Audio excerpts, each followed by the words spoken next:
অনেক দিন আগের কথা। একটি ছোট সুন্দর গ্রামে বাস করত এক দরিদ্র নাপিত আর তার স্ত্রী। গ্রামের মানুষ তাকে খুব ভালোবাসত, কারণ সে ছিল খুব সৎ ও পরিশ্রমী। প্রতিদিন সকালে সে তার ঝোলা আর খুর নিয়ে গ্রামে গ্রামে ঘুরে মানুষের চুল ও দাড়ি কাটত।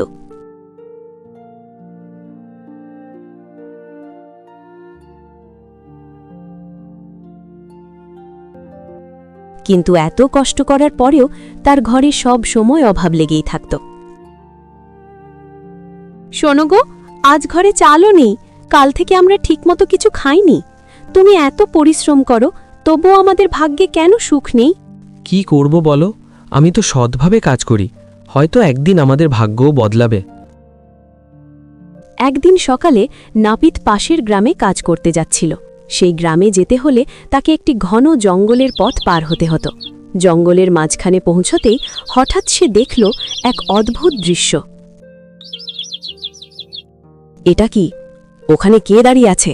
সে দেখল একটি বড় গাছের নিচে এক সবুজ রঙের যক্ষিণী দাঁড়িয়ে আছে। তার চোখ দুটো জ্বলজ্বল করছে। নাপিত ভয়ে কাঁপতে লাগল।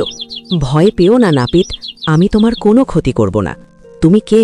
আমাকে কেন ডাকছ? আমি এই জঙ্গলের রক্ষী যক্ষিণী।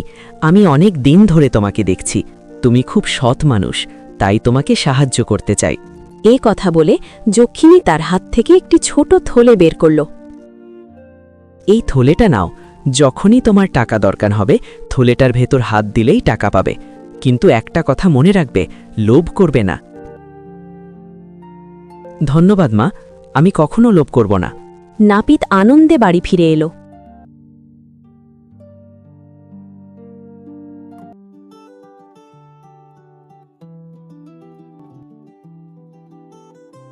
তোমার হাতেই থলে কেন? কোথা থেকে পেলে? আজ জঙ্গলে এক যক্ষিণীর সাথে দেখা হয়েছিল, সে আমাকে এই থলে দিয়েছে। সত্যি? এতে কি আছে? নাপিত থলেতে হাত দিল, আর আশ্চর্য, তার হাত ভরে উঠল সোনার মুদ্রায়। আহা, আমরা তো এখন ধনী হয়ে গেলাম। না, আমরা শুধু যতটুকু দরকার ততটুকুই নেব, যক্ষিণী লোভ করতে নিষেধ করেছে। এরপর থেকে নাপিত প্রতিদিন একটু একটু করে টাকা বের করত। তাদের ঘরের অভাব ধীরে ধীরে দূর হয়ে গেল। শোনো, যদি আমরা একবারে সব টাকা বের করে নিই, তাহলে তো আর কোনো চিন্তা থাকবে না। না, এটা ঠিক হবে না, লোভ করলে বিপদ হতে পারে।